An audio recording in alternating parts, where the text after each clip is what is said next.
बाईपणाचा सगळ्यात सुंदर प्रवास म्हणजे गरोदरपणातले 9 महिने। आपण एका सुंदर चिमुकल्याला जन्म देणार याच आनंदात 9 महिने झालेला सगळा त्रास ती महिला आनंदाने सहन करते। पुण्यातील तनिषा सुशांत भिसे हिनेही सगळा त्रास सहन करून गोंडस बाळाला जन्म देण्याचं सुंदर स्वप्न पाहिलेलं। पण तिला काही माहित होतं, पोटातल्या बाळाला जन्म देण्याआधीच आपल्याला हे जग सोडून जावं लागेल। मुरदाड व्यवस्थेसमोर तिच्या आईपणाची काहीही किंमत नसेल। रुग्णालयाला किंमत असेल ती फक्त 20 लाख रुपयांची। विद्येचे माहेरघर, सुखसोयींनी भरपूर, सुधारलेलं पुढारलेलं पुणे। याच पुण्यात हृदय पिळवटून टाकणारी घटना घडली आहे। व्यवस्थेपुढे 27 वर्षीय तनिषा भिसेने 2 मुलांना जन्म देऊन ती सुंदर जीवनाला मुकली आहे। अतिशय सुसज्ज, सगळ्यात चांगले डॉक्टर, सर्व तंत्रज्ञानयुक्त अशी दीनानाथ मंगेशकर हॉस्पिटलची ओळख। याच हॉस्पिटलमध्ये प्रशासनाच्या मुजोरीपणामुळे तिचा मृत्यू झाल्याचा आरोप तिच्या नातेवाईकांनी केलाय। प्रसूतीचा त्रास होत असणाऱ्या तनिषाला मंगेशकर हॉस्पिटलमध्ये दाखल करण्यात आलेलं, मात्र उपचारासाठी दीनानाथ मंगेशकर हॉस्पिटल प्रशासनाने रुग्णाला 10 लाख रुपयांची मागणी केली। आता इतके पैसे आणायचे कसे असा प्रश्न गर्भवती महिलेच्या कुटुंबियांना पडला। अखेर 2.5 लाख भरायला तयार झालेले, मात्र असं असतानाही हॉस्पिटल प्रशासनाने गर्भवती महिलेला प्रसूतीसाठी दाखल करून घेतले नाही। परिस्थितीचं गांभीर्य पाहून तिला इतर हॉस्पिटलमध्ये हलवण्याचा निर्णय कुटुंबियांनी घेतला। दुसऱ्या हॉस्पिटलमध्ये हलवत असताना तनिषाला आणखी त्रास झाला। तिने त्या हॉस्पिटलमध्ये 2 गोंडस जुळ्या मुलांना जन्म दिला, मात्र स्वतः मृत्यूला कवटाळलं। 28 तारखेला तिला थोडंसं ब्लिडिंग होत होतं आणि पोटात दुखत होतं, म्हणून आम्ही दीनानाथ मंगेशकरला गेलो, डॉक्टरांना भेटलो। डॉक्टर बोलले की जरा क्रिटिकल सिच्युएशन आहे, तुम्ही काही खाऊ नका, आपण इमिजिएट सीझरला नेऊ। तोपर्यंत काही पेशंटनी खाल्लं नाही। मग त्यांच्या केबिनमध्ये गेल्यानंतर चेक केल्यानंतर डॉक्टर बोलले की 20 लाख रुपये लागतील भरण्यासाठी। ठीक आहे, आम्ही म्हणलो की आता थोडे काही कमी, तर ठीक आहे आता 10 लाख रुपये भरा तुम्ही, डिपॉझिट आता 10 लाख रुपये भरा, आणि जर तुमची काही ऐपत वगैरे नसेल, कॅपॅसिटी नसेल, तर तुम्ही डायरेक्ट ससून हॉस्पिटलला जाऊ शकता, तिथे पण उपचार चांगले होतात। आणि एवढं सगळं हे पेशंट समोर म्हणले। पेशंटचा बीपी आधीच हाय होता, 150, 100, 160, 100 असा होता। पेशंटला खूप टेन्शन आलं आणि पेशंट बाहेर आल्यानंतर खूप रडत आलं। त्याचाच पेशंटनी खूप धसका घेतला।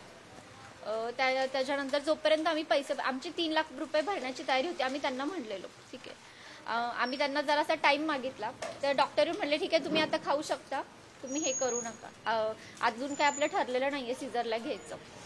आम्हाला दुसऱ्या ओपीडी असते ना, ओपीडी मध्ये शिफ्ट केलं, जिथे लेबरचे बेड होते ना तिथून ओपीडी मध्ये शिफ्ट केलं। दुसरा पेशंट आला ना, दुसऱ्या पेशंटला बेड लागेल म्हणून ओपीडी वरती शिफ्ट केलं। 2 तास पेशंट आमचा तिकडेच होता, तोपर्यंत पेशंटनी काही खाल्लं नव्हतं, काहीच केलं नव्हतं।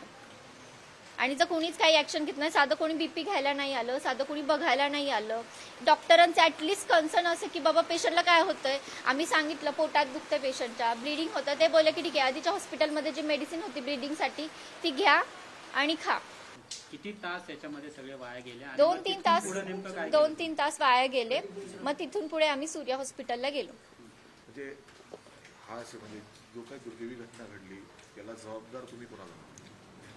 हॉस्पिटल, दीनानाथ मंगेशकर हॉस्पिटल आणि डॉक्टर घैसास, सुश्रुत घैसास सर आणि बिलिंग डिपार्टमेंटच्या मॅडम, त्या बोलल्या की आम्हाला सर सांगितल्याशिवाय आम्ही ऍडमिशनच नाही करणार तुमचं। ते एकमेकांना कंटिन्यू फोन करत होते आणि ते म्हणले पण भाऊला तुम्ही मला का प्रेशराईज करताय, मी हे करून नाही तर मी केस सोडेल, तुम्ही पैसे भरलेच पाहिजे तुम्हाला, असेही फोनवर बोलले ते। तुम्ही किती वाजता हॉस्पिटलमध्ये गेले होते आणि या सगळ्या प्रक्रियेमध्ये किती वाजले तुम्हाला? म्हणजे तुमचा पेशंट दीनानाथमधून दुसऱ्या रुग्णालयामध्ये नेण्यासाठी साधारणतः किती तासांचा वेळ गेला असेल? एक 2-3 तासांचा तरी वेळ गेला असेल। तुम्हाला जर हवे असेल तर ते सगळे फुटेज वगैरे सगळे ते हॉस्पिटलमध्ये अवेलेबल पण असतील, म्हणजे पेशंट सांगितल्यानंतर कसा तो रडत आलाय त्या लॉबीमधनं, एक टेन्शन सगळं कळेल तुम्हाला त्या सगळ्यामध्ये। हो, मी होते, माझे हजबंड होते, त्यांचा भाऊ होता, सगळे होते सोबत। जर कदाचित उपचार वेळेवरती झाले असते तर वहिनी वाचल्या असत्या। तनिषाचे पती सुशांत भिसे भाजप आमदार अमित गोरखेंचे पीए, पण पत्नीला वाचवायला ना सत्ता उपयोगाला आली ना ओळख कामी आली।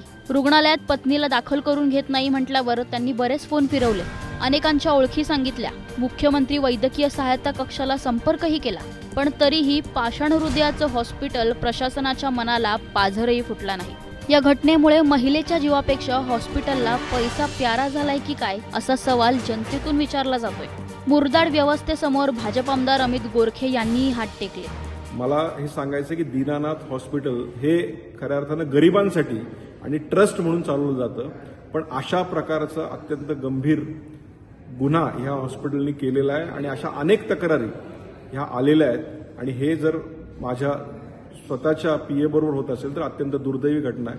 त्यामुळे येणाऱ्या अधिवेशनामध्ये नक्की हा विषय आम्ही मांडणार आहोत आणि याविषयी कडक पावलं नक्कीच माननीय मुख्यमंत्री आणि सर्वांनी उचलावी अशी मी विनंती करणार आहे. या घटनेने पुणे शहरात आणि संपूर्ण महाराष्ट्रात संतापाची लाट उसळली आहे. प्रशासनाच्या हलगर्जीपणामुळे सामान्य नागरिक आणि राजकीय वर्तुळात तीव्र संताप व्यक्त केला जातोय. आता या घटनेनंतर तरी डोळे उघडा. आता गरज आहे इतिहासात कमी आणि वर्तमानात डोकावून पाहण्याची. 400 वर्षांपूर्वीचे विषय उकरून काढण्यापेक्षा गरज आहे आरोग्य व्यवस्थेकडे लक्ष देण्याची.